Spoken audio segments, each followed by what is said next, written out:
प्रभु की परंपरा में विचरण करने वाले परम आदरणीय, परम उपकारी समस्त चारित्र आत्माओं को वंदन। धर्म प्रेमी बंधुओं,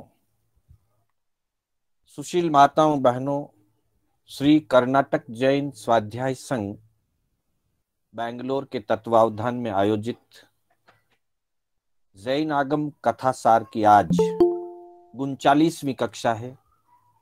मैं शांतिलाल बोहरा आप सभी का हार्दिक स्वागत एवं अभिनंदन करता हूं।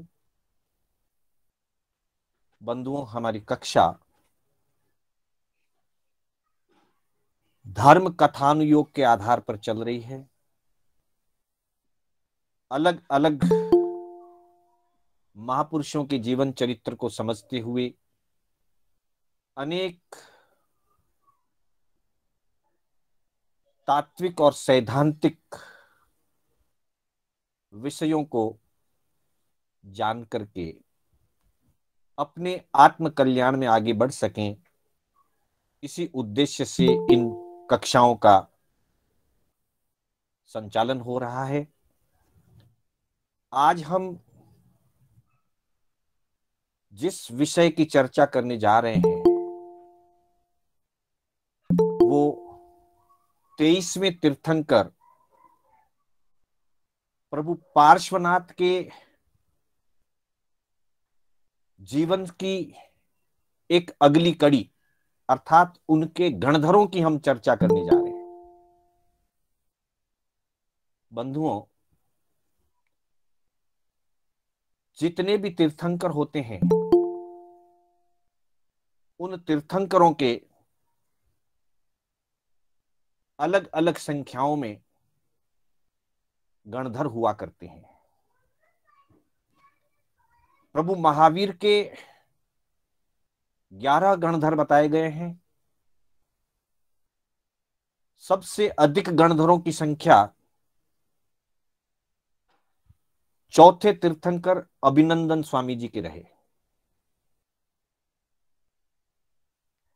और सबसे कम गणधर भगवान पार्श्वनाथ जी के हुए। पूरी 24 के सम्मिलित रूप से 1452 गणधर हुए हैं। 24 से जिनना सगला ही गणधार, 1452 ते प्रणमु सुखकार, ऐसा वर्णन पूज्य जयमल जी मर्द साहब द्वारा कृत बड़ी साधु वंदना में बताया गया है। तो बंधुओं, गणधर का अर्थ तो गण को धारण करने वाले, अर्थात तीर्थंकर जब अपनी साधना काल पूरा करते हैं और उस साधना के फलस्वरूप जब उन्हें केवल ज्ञान की प्राप्ति हो जाती है और फिर वे अपनी धर्म देशना में त्रिपदी का कथन करते हैं। प्रत्येक तीर्थंकर अपनी पहली देशना में त्रिपदी का स्वरूप समझाते हैं। उत्पाद, व्यय और द्रव्य। देखा जाए तो इन 3 शब्दों में, 3 पदों में संपूर्ण द्रव्यों का, संपूर्ण संसार का, संपूर्ण मोक्ष मार्ग का, इन 3 पदों में समायोजन हो जाता है। ये 3 पद जीव और जगत के स्वरूप की व्याख्या करते हैं। उद्गमेवा उत्पाद, अर्थात प्रत्येक द्रव्य में प्रतिपल एक नया प्रारूप, एक नई पर्याय उत्पन्न होती रहती है। विगम्यैवा, व्यय और प्रतिपल पूर्व पर्याय का नाश होता रहता है। पूर्व पर्याय बदल करके नई पर्याय में प्रकट होती है, अर्थात पूर्व पर्याय का क्षय होता है, व्यय होता है और नई पर्याय उत्पन्न हो जाती है।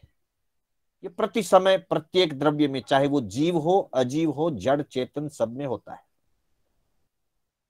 सूक्ष्म रूप से होता है, हमें प्रत्यक्ष में पता नहीं चलता, विशिष्ट ज्ञानियों को ही उसका बोध हो सकता है। लंबे काल के बाद हमें आभास होता है, जब काफी पर्याय बदल जाती है, स्थूल रूप से परिवर्तन दिखाई देने लगता है, तब हमें पता चलता है। लेकिन वो परिवर्तन प्रतिपल हो रहा है, प्रति समय हो रहा है। पूर्व पर्याय के नाश होने पर और नई पर्याय के उत्पन्न होने पर भी उस द्रव्य का जो मूल स्वरूप है वो सदा काल कायम रहता है। उसी को दुव्यैवा अर्थात द्रव्य या ध्रुव कहा गया है। तात्पर्य यह है,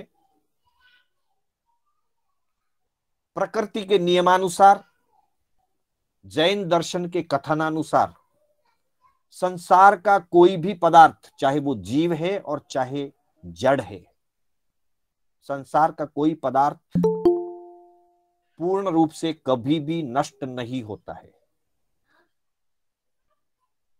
उसका प्रारूप बदलता है, उसकी नई नई अवस्थाएं पैदा होती है, नई नई पर्यायें प्रकट होती है और पुरानी अवस्था नष्ट होती जाती है, रूप परिवर्तन होता है। परंतु मूल जो द्रव्य है वो द्रव्य वैसा का वैसा कायम रहता है। स्थूल दृष्टि से उदाहरण अगर देखें तो जैसे आत्मा अपने असंख्यात प्रदेशों में जो एक अखंड द्रव्य रूप है, आत्मा है, जीव है, चेतन है, वो सदा काल नित्य रहता है। पर उसकी पर्याय बदलती है, कभी वो नरक में, कभी वो देव में, कभी वो मनुष्य में, कभी वो तिर्यंच में। मनुष्य बन गया, फिर प्रतिपल पर्याय बदलती है, पहले बचपन, फिर युवावस्था, फिर प्रौढ़ अवस्था, फिर वृद्धावस्था, ये पर्याय बदलती है, लेकिन जीव वो का वो ही कायम रहता है। वैसे ही अजीव द्रव्य में भी उसकी अवस्थाएं बदलती है, लेकिन पुद्गल मूल रूप में जैसा है वो निश्चित रूप से नित्य रहता है।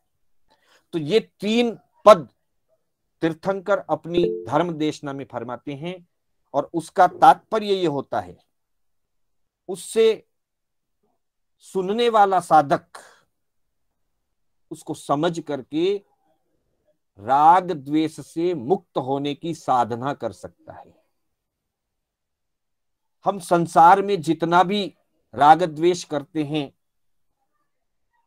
वो पर्यायों के लिए करते हैं,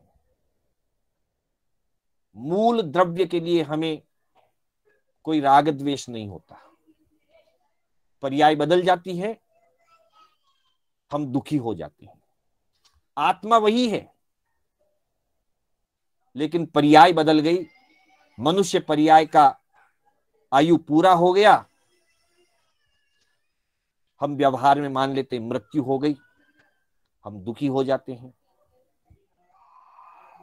फिर किसी जीव ने अपनी देव पर्याय या पूर्व पर्याय को छोड़ करके हमारे घर में मनुष्य पर्याय के रूप में जन्म ले लिया, हमें राग होने लगता है। वस्तु के प्रति या व्यक्ति के प्रति लगाव, जुड़ाव, राग, द्वेष, ये सब पर्यायों के निमित्त से होते हैं। प्रभु की त्रिपदी से जब द्रव्य रूप समझ में आता है कि मूल वस्तु कायम है, मात्र अवस्था बदली है, तब राग द्वेष कम होगा, आर्त ध्यान कम होगा। इसलिए सभी तीर्थंकर परमात्मा अपनी धर्म देशना में सबसे पहले त्रिपदी का उपदेश फरमाते हैं। हमारे धर्म ग्रंथों में वर्णन मिलता है, सैकड़ों लोग प्रभु की देशना सुनने के लिए उपस्थित होते हैं, हजारों लोग उपस्थित होते हैं, और जिन आत्माओं का, जिन महापुरुषों का पूर्व जन्म की साधना का सयोपशम है, पूर्व जन्मों में जिन्होंने ज्ञान दर्शन चारित्र की आराधना की हुई है, ऐसी कुछ आत्माएं त्रिपदी को सुनते ही विशिष्ट ज्ञान को प्रकट कर लेते हैं, 14 पूर्व उनके लिए प्रकट हो जाते हैं। त्रिपदी को सुनकर जिन जिन आत्माओं को 14 पूर्व का ज्ञान प्रकट हो जाता है, वे आत्माएं गणधर पद को सुशोभित करती है और फिर अपने अपने समूह में अपने अपने शिष्यों को श्रुत ज्ञान की, आगम ज्ञान की वो वाचना देते हैं, उस गण को धारण करते हैं। गण यानी समूह, अपने शिष्य समुदाय को धारण करके वे उन्हें श्रुत ज्ञान की वाचना देते हैं। ऐसे 14 पूर्वधारी जो त्रिपदी को सुनकर के 14 पूर्व प्राप्त कर लेते हैं, ऐसी आत्माएं गणधर कहलाती है। हम आज उसी गणधर परंपरा में से भगवान पार्श्वनाथ की परंपरा के गणधरों की चर्चा करने जा रहे हैं। भगवान पार्श्वनाथ के 8 गणधर थे, ऐसा वर्णन समवायांग सूत्र में और कल्पक सूत्र में मिलता है। साथ ही कुछ अन्य ग्रंथों में और टीकाओं में ऐसा बताया गया है कि भगवान पार्श्वनाथ के 10 गणधर थे। इस संख्या भेद का क्या कारण है, इसकी चर्चा हम आज करेंगे। तो पहले समवायांग सूत्र में जो बात कही है, पासस्सणम अर्हो पुरिसादानीयस्स 8 गणा 8 गणहरा होत्था तंजहा शुभेय शुभ घोषेय वसिष्ठे बंबयारीय सोमे श्रीधरे चेव वीरभद्रे जस्से इय। समवायांग सूत्र में कहते हैं कि भगवान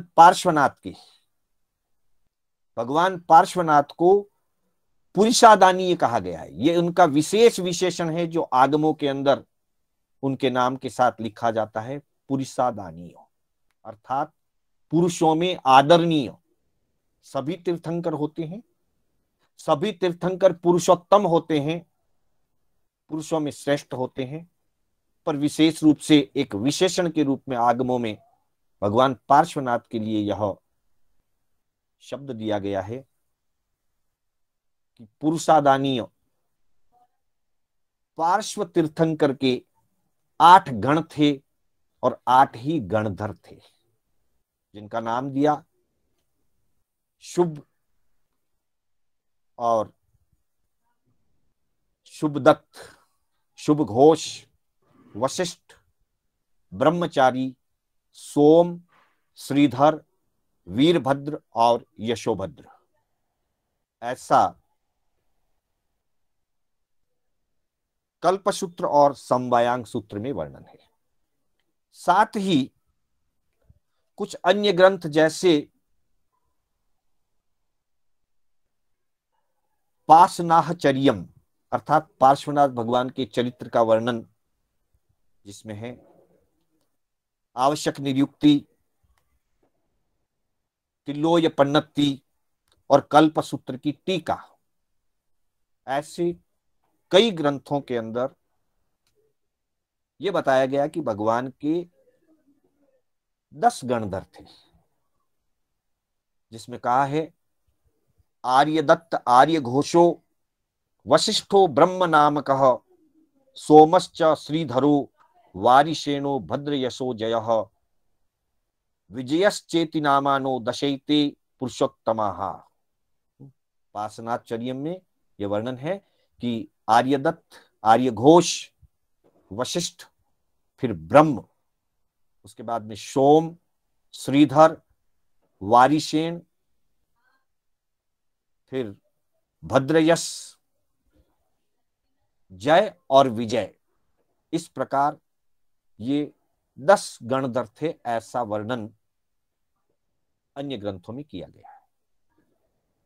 क्या कारण है इसका कि कुछ ग्रंथों में 8 गणधर बताए गए और कुछ ग्रंथों में 10 गणधर बताए गए? तो उसका भी समाधान दिया है। समाधान दिया है कल्पसूत्र की टीका में। उपाध्याय विनय विजय जी ने कल्पसूत्र की एक टीका लिखी है, सुबोधिका टीका या सुबोधा टीका। उस टीका में इसका स्पष्टीकरण फरमाया। कल्पसूत्र में भी 8 गणधर की ही बात है, पर उसकी टीका के अंदर कहा कि द्वौ अल्पायुष्कत्वादि कारणान्नोक्तौ इति टिप्पण के व्याख्यातम। टीका में ऐसा वर्णन है कि 10 गणधर हुए थे, लेकिन उनमें 2 गणधर बहुत ही अल्प आयु वाले थे, अर्थात अल्प आयु में ही वे मोक्ष को प्राप्त कर गए। इसलिए मुख्यता की दृष्टि से शास्त्रों में, सूत्रों में 8 गणधर की ही बात कही गई है मुख्यता की दृष्टि से, ऐसा टीकाकार का मानना है। तो बंधुओं, भगवान पार्श्वनाथ ने 30 वर्ष ग्रस्त पर्याय में रह करके और वाराणसी नगरी के अंदर आश्रम पद उद्यान में उन्होंने जैन भागवती दीक्षा अंगीकार की थी। वे राजा नहीं बने, राज्याभिषेक नहीं करवाया, ग्रस्त में रहते हुए बड़ा अनासक्त उनका जीवन रहा और 30 वर्ष की आयु में 1 वर्ष तक वर्षदान देकर के पोषवद्दी 11 के दिन 300 पुरुषों के साथ उन्होंने दीक्षा ग्रहण की थी। और विशेषता ये रही कि मात्र 83 दिन उनके दीक्षा लेने के बाद छद्मस्त काल, साधना काल रहा और 84वें दिन उनको केवल ज्ञान की प्राप्ति हो गई। इतना ही नहीं, जिस वाराणसी में आश्रम पद उद्यान में उन्होंने दीक्षा ली थी, उसी स्थान पर, उसी आश्रम पद उद्यान में, वाराणसी में ही उनको केवल ज्ञान की प्राप्ति हुई। केवल ज्ञान प्राप्त होने पर समोसरण की रचना हुई और समोसरण में उन्होंने त्रिपदी का उपदेश दिया, जिसकी चर्चा हमने की अभी। उस त्रिपदी के उपदेश को सुन करके उनके अनेक साधु साध्वियां अर्थात तीर्थ की स्थापना हुई। अनेक लोगों ने, पुरुषों ने और महिलाओं ने संयम स्वीकार किया। कईयों ने श्रावक व्रतों को स्वीकार किया। भगवान पार्श्वनाथ ने चतुर्याम धर्म का उपदेश दिया। जैसा कि हम जानते हैं, प्रथम तीर्थंकर और अंतिम तीर्थंकर के शासन में पंच महाव्रत रूप धर्म होता है और मध्य 22 तीर्थंकरों के शासन में, अर्थात दूसरे तीर्थंकर से 23वें तीर्थंकर के शासन में चतुर्याम धर्म होता है। चौथे और 5वें महाव्रत को सम्मिलित कर दिया जाता है, इसलिए उसको चतुर्याम धर्म कहते हैं। इस चतुर्याम धर्म की देशना सुनकर के अनेक लोग साधु और श्रावक बने। बहुत सारी महिलाएं उन्होंने साध्वी और श्राविका के व्रतों को स्वीकार किया। उन्हीं में से ये 10 पुरुष भी हुए जो गणधर बने थे। इन गणधरों में कुछ विशेषताएं हैं। 5 गणधरों की कुछ अलग अलग विशेषताएं हैं। बाकी 5 गणधर सामान्य रूप से धर्म उपदेश सुन करके विरक्त अवस्था को प्राप्त करके संयमी बनते हैं, पर 5वें, 6ठे और 8वें गणधर की कुछ अलग विशेषताएं हैं और 9वें, 10वें गणधर की कुछ अलग विशेषताएं। इतिहास में वर्णन मिलता है कि 9वें और 10वें गणधर, जिनकी बहुत अल्प आयु रही थी और उनको गिनती में ही नहीं गिना गया, प्रमुख ग्रंथों में 8 ही गणधर गिने गए हैं। ये जय और विजय दोनों सगे भाई थे। और एक बार रात्रि में इनको सपना आया और सपने में इनको ये एहसास हुआ, सपने से इनको ये पता चला कि हमारी आयु बहुत कम है, जल्दी ही आयु पूरी होने वाली है। और इनके मन में उस बात को जान करके विरक्ति भाव जगा। कुछ ही समय के बाद पार्श्वनाथ का समोसरण रचित हुआ, भगवान की पहली देशना, और इन्होंने भगवान से दीक्षा लेकर के गणधर पद को प्राप्त किया। इसी तरह से 5वें जो गणधर हैं सोम,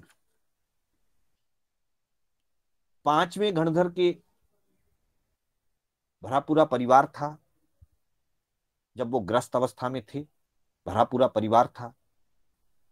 कुछ अशुभ योग उदय आए और एक दिन अचानक सोम का 4 वर्ष का पुत्र, बिल्कुल लघु वय, 4 वर्ष की आयु, 4 वर्ष की आयु में इनके पुत्र का स्वर्गवास हो गया।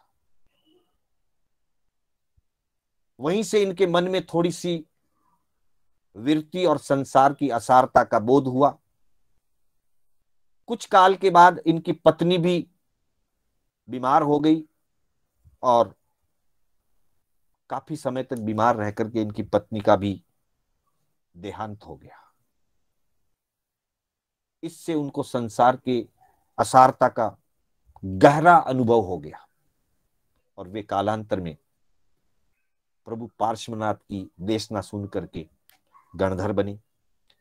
इसी तरह से जो 6ठे गणधर हैं श्रीधर, श्रीधर के जीवन में भी एक ऐसी घटना घटी। भरा पूरा परिवार था, अंदर वैराग्य भावना इनमें थी, दीक्षा लेना चाहते ही थे, परिवार से अनुमति अभी तक नहीं हो रही थी।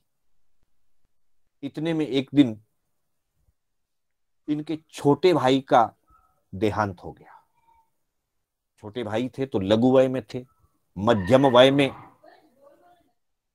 छोटे भाई का देहांत होने से इनका वैराग्य और दृढ़ हो गया और दृढ़ होकर के फिर इन्होंने अपनी विरक्ति भाव को मजबूत किया और समय आने पर पार्श्वनाथ भगवान के प्रथम समोसरण में उपदेश सुन करके दीक्षित हुए और गणधर बने।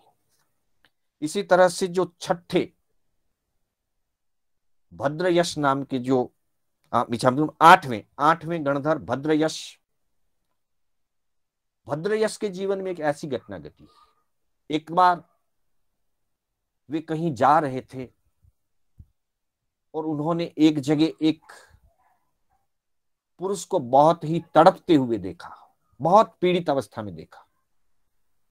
पास गए तो पता चला कि उनकी शरीर में किसी ने नुकीली कीलें चुभो दी है और नुकीली कीलों से उनको बींध दिया गया है। ऐसे तड़पते हुए व्यक्ति को देख करके उनके मन में बड़ी करुणा उपजी और उन्होंने बड़ी करुणा के साथ, सेवा भावना के साथ उन्होंने उस पुरुष के शरीर में से कीलों को निकाला, उसको साता पहुंचाने का प्रयास किया, कीलें निकाली, उसको आश्वस्त किया। फिर पूछा कि ये क्यों तुम्हारे साथ घटित हुआ है? तो पता चला कि उनके ही सगे भाई ने, पूर्व भाव का कोई वेर उदय था वर्तमान में कुछ परिस्थितियां ऐसी घटित हुई कि भाई भाई में वो वेर बढ़ गया, और वेर बढ़ जाने से एक भाई ने दूसरे भाई के शरीर में नुकीली कीलें चुभो दी, जिस कारण से वो बहुत तड़प रहा था। और ऐसी तड़पती अवस्था को देख करके भद्रयश ने उनकी कीलें निकाली। पर इस घटना को देख करके वो बड़े अचंभित हो गए, बड़े विस्मित हो गए कि ये कैसा संसार है जहां स्वार्थ के लिए परिस्थितियों में वशीभूत होकर के एक भाई दूसरे भाई को इस तरह से पीड़ित कर देता है। ये संसार बड़ा असार है, इस संसार की यही विचित्रता है। ऐसा चिंतन करते हुए उन्हें विरक्ति भाव आया, और समय आने पर उन्होंने भगवान पार्श्वनाथ की प्रथम देशना में धर्मोपदेश सुना, त्रिपदी सुनी, और त्रिपदी सुन करके गणधर पद को प्राप्त किया। तो ऐसे इन 5 महान आत्माओं के जीवन में कुछ विशेष घटनाएं घटी। शेष जो 5 थे, पहले, दूसरे, तीसरे, चौथे और 7वें, उनके जीवन में ऐसी कोई विशेष घटना नहीं घटी। पूर्व जन्मों से ही धर्म के संस्कार थे, आसक्ति मंद थी। संयोग मिला प्रभु पार्श्वनाथ की धर्म देशना सुनने का, और प्रभु की देशना सुन करके विरक्ति भाव जागृत हुआ और प्रभु के पास दीक्षित हो गए, गणधर बने। तो बंधुओं, इस तरह से अलग अलग अपेक्षाओं को लेकर के ये 8 अथवा 10 समवायांग सूत्र और कल्प सूत्र में 8 की बात कही गई है। तिलोय पन्नति, कल्प सूत्र की टीका, आवश्यक नियुक्ति, पासनाचर्यम आदि में 10 की बात कही गई है। तो इन महापुरुषों का इस प्रकार का जीवन रहा। इन्होंने गणधर पद को प्राप्त किया और आयुष्य पूर्ति होकर के ये सिद्ध बुद्ध और मुक्त दशा को प्राप्त हुए। तो बंधुओं, जैसे इनको विरक्ति भाव जागृत हुई, हम सब की आत्मा में विरक्ति और वैराग्य भाव का विकास हो, इसी भावना का हम लक्ष्य रखते हैं। इसी के साथ मैं अपने शब्दों को विराम देना चाहूंगा। मेरे बोलने में कोई स्खलना हुई हो अथवा जिनाज्ञा विपरीत कथन हुआ हो तो उसके लिए बारंबार मिच्छामि दुक्कडम। मंगल पाठ के साथ हमारी कक्षा विराम लेगी। गुरुदेव की आज्ञा से, बड़े श्रावकों की आज्ञा से, चत्तारि मंगलम अरिहंता मंगलम सिद्धा मंगलम साहु मंगलम केवली पन्नत्तो धम्मो मंगलम। चत्तारि लोगुत्तमा अरिहंता लोगुत्तमा सिद्धा लोगुत्तमा साहु लोगुत्तमा केवली पन्नत्तो धम्मो लोगुत्तमो। चत्तारि शरणं पवज्जामि अरिहंते शरणं पवज्जामि सिद्धे शरणं पवज्जामि साहु शरणं पवज्जामि केवली पन्नत्तम धम्मम शरणं पवज्जामि।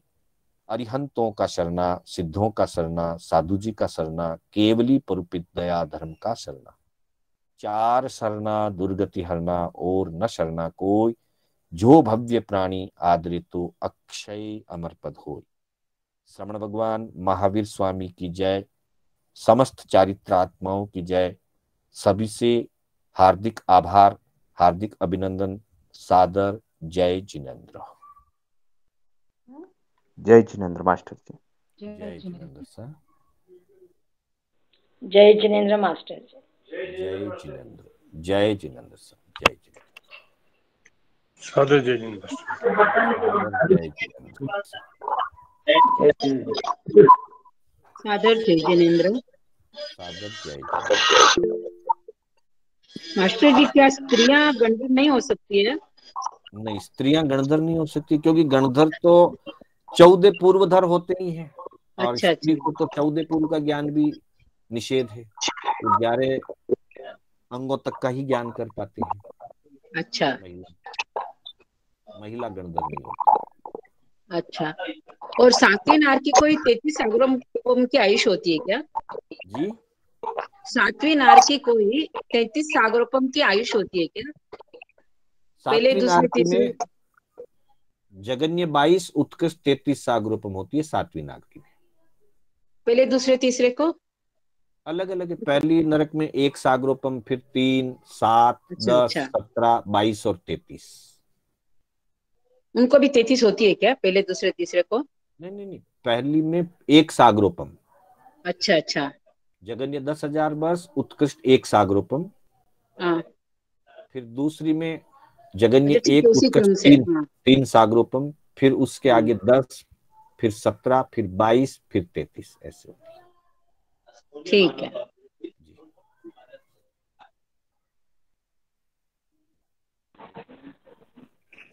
सादर जय जय जिनेन्द्र मास्टर जी। गुरु जी। सादर जय जिनेन्द्र सर। सादर जय जिनेन्द्र सर। मास्टर जी, सादर जय जिनेन्द्र। मास्टर जी, जय पार्श्वनाथ जिनेन्द्र भगवान के 108 नाम कैसे है? पार्श्वनाथ भगवान के 108 नाम कैसे दिए गए? 108 नाम का ऐसा कुछ नहीं 8 है। नाम। ये तो मंदिरों की परंपरा है, अलग अलग स्थानों पर उनके तीर्थ हैं, तो उनके 108 तीर्थों के नाम है। पार्श्वनाथ का नाम तो पार्श्वनाथ ही है। जहां जहां उनके तीर्थ हैं तो उन उन गांव के नाम से या किसी घटना विशेष के नाम से उन तीर्थों के नाम है 108। जैसे अवंती में है तो अवंती पार्श्वनाथ, कहीं फल वृद्धि पार्श्वनाथ, शंखेश्वर पार्श्वनाथ, तो ये स्थान या किसी घटना विशेष से उस तीर्थ का नाम है। पार्श्वनाथ का नाम तो पार्श्वनाथ ही अच्छा, संकट नारायणी पार्श्वनाथ बोलते हैं ना? जी। संकट निवारण भी पार्श्वनाथ बोलते हैं, सही कोई? हाँ, वो तो सब संकट निवारण ही है। भगवान तो सब संकट निवारण करने वाले ही होते हैं ना सभी। जैसे चौथे पार्श्वनाथ भगवान का ज्यादा नाम होता है, क्यों ऐसे? वो देवकृत लोगों की आस्था धारणा, उसके कई कारण हो सकते हैं, पर बाकी सभी तीर्थंकरों का उतना ही महत्व है, न किसी का कम न किसी का ज्यादा। होता है ये, पर मंदिर में ज्यादा पार्श्वनाथ भगवान का है। ऐसे तो 5 शिवदेव भगवान, शांतिनाथ भगवान, आपकी वॉइस नेमी कट जी, हो रही है पार्श्वनाथ मालूम। महात्मा का ज्यादा ही ये आपकी आपकी आवाज कट हो 5 रही है तीर्थंकर बराबर। का नाम ज्यादा ही आता है। हाँ, वो तो होता है क्योंकि 5 का नाम तो यही आता है ना। ऋषभदेव प्रथम तीर्थंकर है, भगवान महावीर का शासन चल रहा है, पार्श्वनाथ जी के मंदिर सबसे ज्यादा हैं, शांतिनाथ जी के साथ हमारी भावना जुड़ी हुई है, उनसे शांति होती है। तो ऐसे कुछ कारणों से 5 तीर्थंकरों का विशेष प्रचलन ज्यादा है, लेकिन इसका ये मतलब नहीं कि बाकी का महत्व कम है और इनका महत्व ज्यादा है। महत्व सबका समान होता है। प्रचलन ऋषभदेव का, शांतिनाथ जी का, नेमिनाथ जी, पार्श्वनाथ जी और महावीर, इन 5 का प्रचलन ज्यादा है।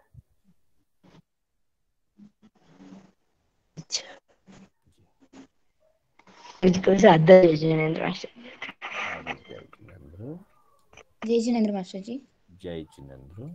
मास्टर जी, वो नाम में थोड़ा डिफरेंस है ना, स्टार्टिंग 2 गंधर हाँ, के। वो मतलब आर्य जो शब्द है ना, आर्य शब्द का अर्थ भी शुभ होता है, इसलिए कहीं शुभ और शुभदत्त कह दिया और कहीं आर्य और आर्य घोष कह दिया। बस वो आर्य शब्द का मतलब ही शुभ होता है,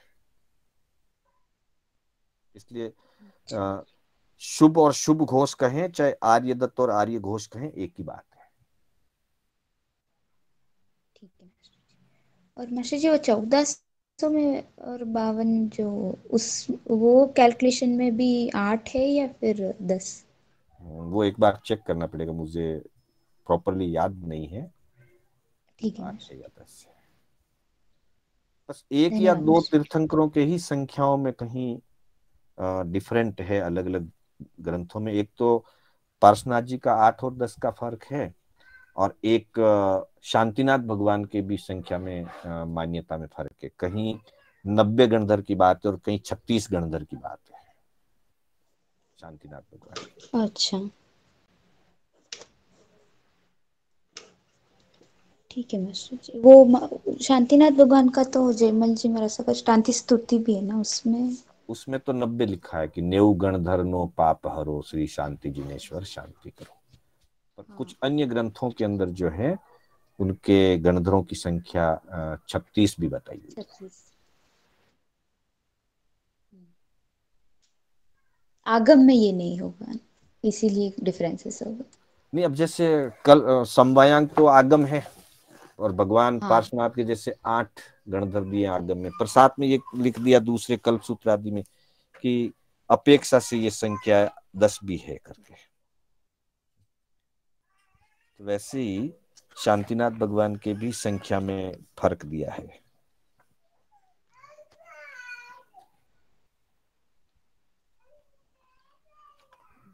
ठीक है मास्टर जी, धन्यवाद ज्यादातर मास्टर में जी। और फर्क नहीं है।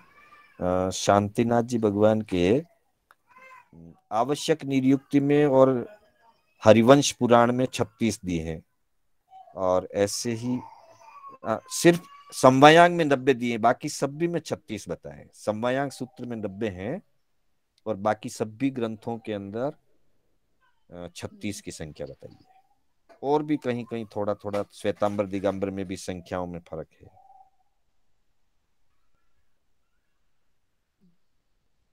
पर मास्टर जी अगर आगम में कुछ है तो उसको ही मानना चाहिए ना, हाँ, मतलब निर्युक्ति से भी ज्यादा, मतलब। हाँ, इसलिए मुख्यता उसी को देते हैं। इसलिए हम पार्श्वनाथ परम भगवान के भी मुख्यता 8 को ही देते हैं, 10 को मुख्यता नहीं देते हैं।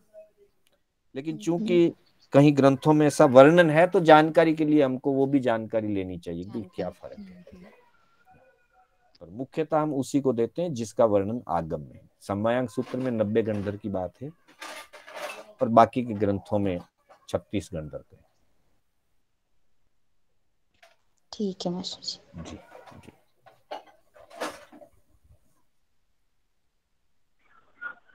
सादर दे दो,